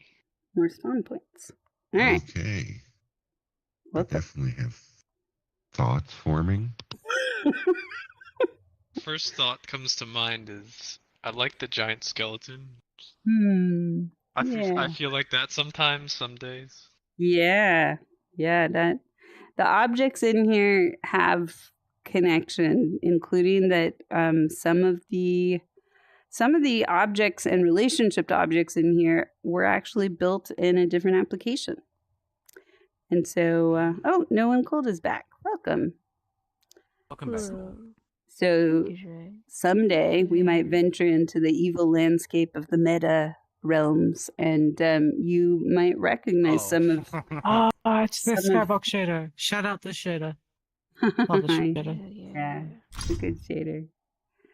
No One, are you on a Quest or a PCVR? Quest 3. Okay, so you're our most guinea pig here because I literally just switched it to Quest earlier. So tell us if anything's glitching, if you're willing to, or if people are pointing at things you can't see. I haven't come in here in a Quest yet, so you are our literal first Questie. Oh, welcome. Heard. Okay. Well, Yeah. I think everything looks pretty cool. Thank you. Nothing out of the ordinary. But I'll let you point out something I can't see. So whenever I do worlds, which I have not really ever built in VR chat before, because it is a very high barrier of technology, and I screamed my way through it in the last week and actually found. I have been screaming through light baking for so long. Yeah. But one of my goals when I create is to allow the happy accidents to happen and to grieve the barriers to the vision that I can't make yet. And so, yes, Cordite just found, this is also a laboratory space. So Cordite just found the Skybox switcher. And the accidental part to that is we can't return back to the starry night. I know. It is a bit of a... Oh, then you're up here. Okay. Yes, there's all kinds of little gizmos that will increase in this world that allow us to see new perspectives. Normal map with reflection. What do you see? So, is this like closer to like Division or closer to just like Gray Box throwing things at the wall? Because I haven't like engaged with a lot yet. What do you mean Division? Like, because I kind of do similar, I think, where you said you kind of just let the happy accidents happen. Is this kind of more like a repository as you're experimenting? Some of the things are just like, oh no, there's definitely you're messing with, or is there more like completed? Like, so I made this, and it's, you know, this is what I meant to say with it, or, you know, I'm just kind of wondering, is this more of a playground or a exhibition? You know. It's always a mix with me, right? So I will. I knew the answer as I was saying it. I will always start out something with a direction or an intention of something I hope will be communicated to the right people. But I also allow for, you know, the frustration of building, for the wounds that people are telling me, you know, like I've had 3 people approach me that are making very hard decisions about their community in the last 48 hours and then even more than that in the last 2 weeks. And so you know, as I did the work on this, I was feeling the grief and just the sadness of what it's like for somebody to reach out to a complete stranger, because 2 of these people had never met, etc., and really just confess their kind of darkest fears and their secrets out of a desperate hope to get some ground and some hope that I could offer that to them. So, you know, that I do have a uncanny ability at times to really help people land quickly in their bodies when they're spinning. And it doesn't, it also has a cost. And so world building for me has been a process of finding ways to tell those stories without ever violating anybody's confidentiality. Oh, bye, Nolan. Oh, We lost I think Nolan. they might have crashed. Oh, maybe. I hope that wasn't a frame rate issue. But yeah, so this is probably right before that. Yeah, this is probably about 60% done, and there'll be other iterations to it, but it definitely is the 0 point world for me to start telling stories. And many times the stories I tell in my worlds are not ones you will ever hear from me. They're the stories that come into your hearts as you spend time in these spaces.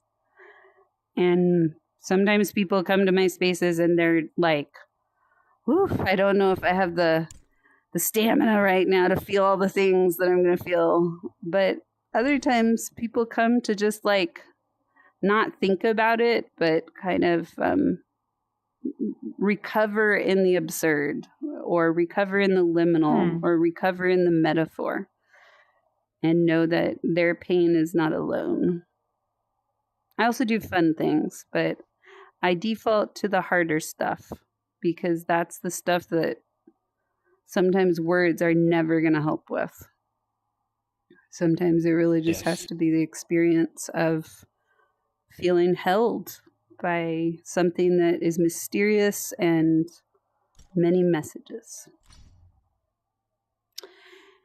And I saw some of you wandering around. What other feelings came up, or concerns? I would just like to ask, what connotation does that big black spear symbolize? Yeah. That was my 1.0, which is very low to what I could build in other apps, but I didn't spend a ton of time. It was one of the first objects I put in here, and I also didn't get it where I wanted it. It's supposed to be a black hole. Oh, you're back. Yay. You crashed. Oh. You crashed? I did. I'm not sure what it was exactly, but I'm looking around now and everything is fine. Okay. So, Might have been the line. Quest can just be unstable. I think might have done it. yeah. That is definitely a very complicated shader. Yeah. So that's supposed to be like Quest does not do well with shader complexity. Yeah. Keep your head up. I might need to replace that. Yeah, that was supposed to be a black hole instead of a sun. Interesting. And I do have a pretty hard time limit myself here, just because Okay. my wife's been wanting to talk since she got home right as we were starting this. Oh, no worries. Thank her for letting us borrow you, and yes, go take care of you. If you're all game for it, let's see everybody. Yeah. Oh, bye, Carl. Let's circle up here and do our checkout, and then we can hang out here a little longer. I got groceries arriving soon, but our checkout is basically for those of you who have done this before and haven't. It's a way to acknowledge that we grow each other. So we throw this invisible appreciation ball out to each other. I know. I think Cordite melted somewhere. I would say that we have one, but unfortunately, it can't be passed between people because it has to return to here for someone else to grab it. No worries.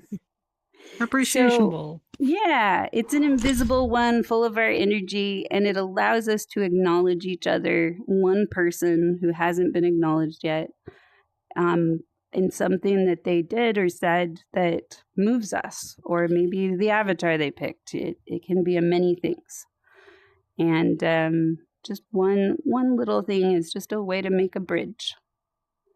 So who would like to grab this orb in the middle that we're imagining together and get us started?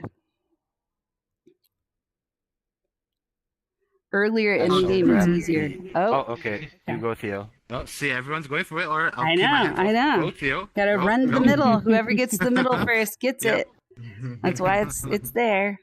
All right, it's still there. Oh, Wait, what? Balka got it. No, You lost it. I lost it. What? Okay. It's a Yeah, as you can battle see, of I have this right here. appreciation. This is my appreciation orb. Honestly, I just appreciate not one called. You had to leave a few times, and yet you had the persistence. Like, make sure you came back and kept participating, even if Even if, it must be kind of frustrating, especially like as someone, I quest test my worlds a lot, and I often I figure I can't get this to work any better. It works as good as I can possibly get it for quest, and I just pray that people will have the resilience to put up with that. And it's just, nice. Doing the best with what you have. It looks pretty good from what I can see. The whole effect with the staff and the following. Oh yeah. The purples and the balls. And the unfortunate thing is that this eye doesn't always render on quest. It gets blocked out by the black ink sometimes, and it really annoys me. It renders in front of the ink by default on PC. Well, no one. I think you left once, crashed once or twice. Yeah, you have the ball. Yeah. I give you the appreciation brick. It's a brick now. I decided. You can have the now. Yeah, we're throwing bricks at turfs. Yeah. Well, who am I going to break? We're distributing bricks with the intent of throwing them at turfs later. I like the effect you did there, but I guess since I have the brick, now I'm going to brick you, Heyu. Just gonna throw it straight. Picked it up with my mortar. I got you. Oh, there you go. Nice. Oh, it's a very slow and tiny brick. Okay. Yeah, but as long as I've known you, you've always been so chill and open and welcoming as well. And just, you have such a way with words. The way you describe things is initially it's I have to use my brain to use so many amazing words, but it's it's a perspective that's really worth thinking about if people are willing to listen. Oh, wow. No, another thing, right? Yeah. Something you said earlier kind of resonated with me. Well, not resonated, but it stuck with me. When you said the thing about, when people drop the ball and they don't check it and warn you before they drop the ball. I feel like I've done that to you. Oh. And I have dropped the ball really hard a couple of times. And I didn't think to check in with you and didn't think about how that could have hurt you in a way, So I want to apologize about that. Ooh, thank you. We did our amends process anyways tonight. I appreciate you acknowledging that. And it, this is a piece. It is a piece where sometimes I share my community ache, and I try to block out if that piece has happened here, because when I say it, I name it from the archetype more than I name it from Ruth. Heyu is hurting right now, and it's an honor to have you loop back around. So I will hold your gratitude and your I'm sorry, and let's just keep getting better at that. Awesome. I mean, you'll hold my brick. I will hold your brick and not drop it on my toes. and yeah, I'm going to throw the ball to Bilge. Catch it on your nose. Thank there you. You go. Okay, you got it. And there's a brick to go with it. So, Bilge, my appreciation for you is to name. Sometimes I feel like I'm not enough as kind of an introduction into your vulnerability in a new space. That is courageous and just honest, and such a great. For me, it's such a great first foot to put in front of you to lean in, because it rings a bell of longing and lostness, and also the way you built from there by, I imagined people cloning themselves and being like, I like this community, clone. I like this community, clone. And now I'm everywhere at the same time. And we can't do that. And so there's an impossible setup of all the Discord communities we're a part of, right? And how we're failing most of them most of the time from that ache inside of wanting to be more than enough in a community, and knowing that our heart did feel called to be a part of that, and then also prioritizing something else and what that feels like inside, to just keep going. So thank you for giving that a voice and being vulnerable. Yeah, well, it's stuff that I deal with myself sometimes, and it's mostly just like negative self-talk that I have to recognize doesn't define me, and that I have to recognize the good. You know, yeah, that's a lot of what I was doing today. Was doing like metta meditation and like realizing even though I'm in pain and the things don't look great sometimes, that there you can still like have love and appreciation and wish everybody well and wish things are good and yeah, just from your heart, right? Of like, sometimes I feel guilty that I'm not in talk group as much. I stayed in VR chat and stuck around because of what they were doing and how much it inspired me. And then sometimes I turn that ache or that sense of guilt into an outreach to no one cold and just be like, you got a pulse? Yeah, me too? Okay. We're going to keep going. The also, talk you're is very eloquent with the way you speak. It's very it makes it's very good. Oh, thank you. It is a practice of my mother was a music teacher, a choir teacher, and even though I don't sing anymore or these days, I think I sing in how I speak, and that's part of the effort, is to get us all to remember how to sing when we speak, and speak with the courage as if there is no more tomorrow. There's no more legacy. Right now is the moment, and that's it. So we gotta quote that somewhere. oh Yeah. Yay. So I haven't done this in a while. This is nice. Yeah. Ooh, I have to bring this brick to someone else. Yeah, Theo exactly. should have this brick. Theo gets the brick. All right, hold on. Okay. Wait, I have it. I have it. Got one. You got one. Oh, you have the brick. 2 bricks. 2 bricks. We got a 2 brick appreciation today. There we go.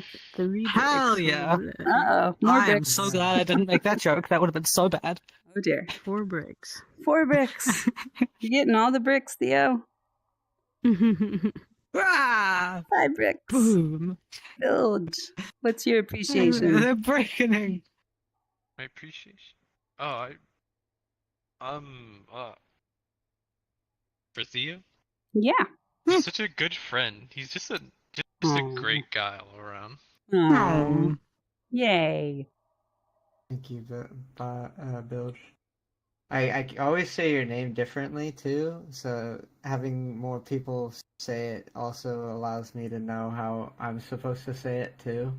And yeah, I mean, I'm always glad to hang around you with the group setting. I'm glad you also talked to one of my friends, and yeah, we've had some good moments of building deeper friendship with one another. So I'm glad to keep the camera, keep the pavement road growing. Yay. Corda, you still there? I saw you were moving. I know. He's dancing over there. Half headset, half fever. Might be a little drowsy. He's sleeping on his feet as the elk horse goes. No. No, he doesn't want to. Okay. You can brick Dre bands. Barely. Yeah, Dre's brick hungry. Oh, he's coming back. There he is. No, he's not here. He's not here. He's just standing here. Okay. Is it okay to give the appreciation to Cordite? Do you want an appreciation, Cordite? Can we give you one? Oh, there's no necessary. I mean, it makes you feel better. Get absolutely You appreciated. must. No, get absolutely appreciated. Okay, go for Get it. loved The and cherished. ball. Woo! Got it. Yeah. Well, I know you're very tired right now, very, very feverish too, so it's probably very difficult right now. But I really wanted to appreciate how you were able to go into that reflective recap and just like you were with the witness today, and it felt so empowering to hear everything that you said there. And it's something I feel like I do most of the time, but today it felt like I was a bit off my game. But seeing you fulfill that role was beautiful. I really appreciate. And then also the adding of my pain point as well, like, was a lot of very, very deep subject when it comes to community building. So I really appreciated that. Yay. Thank you very much. I appreciate that a lot. Yay. Thank you. Hell yeah. You're welcome. I think that's the appropriate response, actually. Yeah, you got it. And then we've got Dre and no one. You already got one. Yeah, I can you can take grab another it. brick. Okay. Yeah, I want to grab the brick again. Okay, you can grab the brick. Wherever it is. Cordite had it. We're giving him a break. So, yeah. Yeah. All right. I want to brick you now, Dre. Oh, 2 bricks. Oh my. Catch 'em both. The innuendos here. Pause out. Catch him before it hurt. Nice. I'll eat the brick. Oh, we absorbed it. You did not just say holy moly. I haven't heard that so long. You're gonna hear me say that a lot. But, holy moly. yeah, no. I want to give you some appreciation. For the longest time, I was hearing about you. You know, when you became active and open mind, but never actually gotten the chance to meet you properly. We talk here and there, but like, even so, you were there for me when I was in a really rough spot, right? Wow. And like, yeah, no.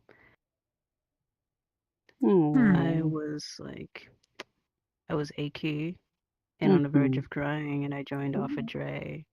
And like, I feel bad about it, but you know, you took it upon yourself to snatch me away and check in on me, and I appreciate that. Yeah. Wow. So sweet of you, Doug. That makes such a difference when one leader says to another, no, we're going to move away from this. I want to know how you are. That feeling of being held by somebody who might be able to hear us and can just give us a whole new mile to walk. So, yeah. Thank you. Thank you for that. Yes, I was Thank actually you, on the Cole. floor. Thank you very much. Yay. Oh, jumping on the floor. It's really sweet. I think I would have to give the ball to Ivalka because, as Carl says, whoever starts, I'll do it a ball, not a brick. I've already thrown enough bricks today. Oh my. Yeah. Instinctual response. I'm basically a dog. Don't worry about it.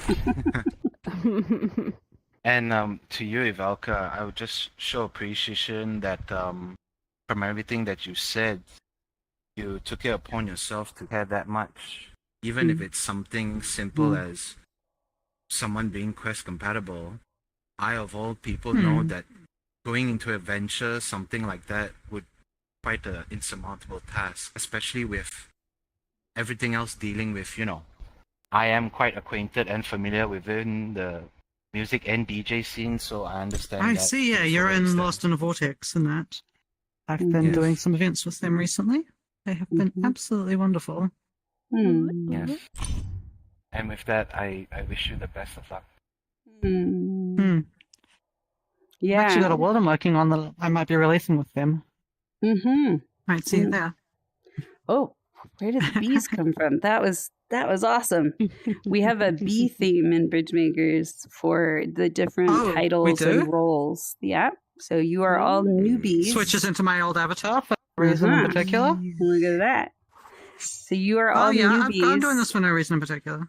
Until you become helpers and you contribute for at least this 3-month loop, and then you can I forgot how weird it is to be in this avatar. I'm in this with a purpose. You see. Big bees. I have bees. Yeah. Oh, wow. I just wanted to be able to cast Swarm of Angry Bees. They are being very frantic. Love it. And it plays Sweet Little Bumblebee because I thought that would be the dumbest thing possible. Okay. This is going to be the conclusion of our circle today. We're going to get a little photo somewhere. And maybe if you're all willing, actually, the first time I met Dre, I had this image of this cosmic cat. And when I made this yesterday, I thought, oh my God, I wonder if Dre's ever going to be in my world. So let's all go stand next to the cosmic cat and get a photo. Yeah, cosmic cat. Don't crash me. Don't crash. Nice. Mercy from the cosmic cat. Oh. Get my body up. There we go. Woo.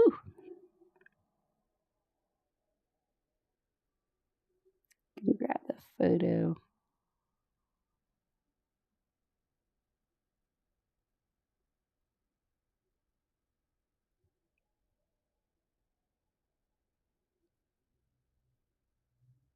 Collider.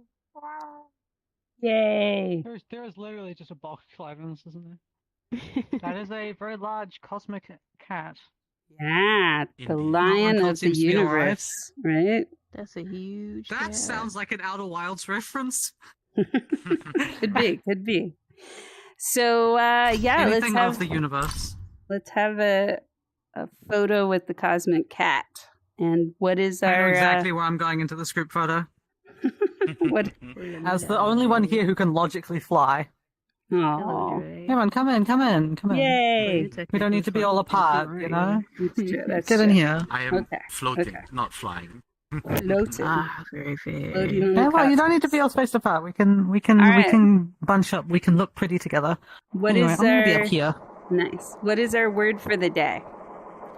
What did we learn? Ouchie. Ouchie. Who's Ouchie, Owie? Let's go with Be ouchie. patient with yourself. Oh, well, that's the answer. Ouchie and patience. Yay, Yes. ouchie. Ouchie. Ouchie. Oh, so beautiful. And I'm going to go ahead and end our stream, but we can all give emojis and thank everybody.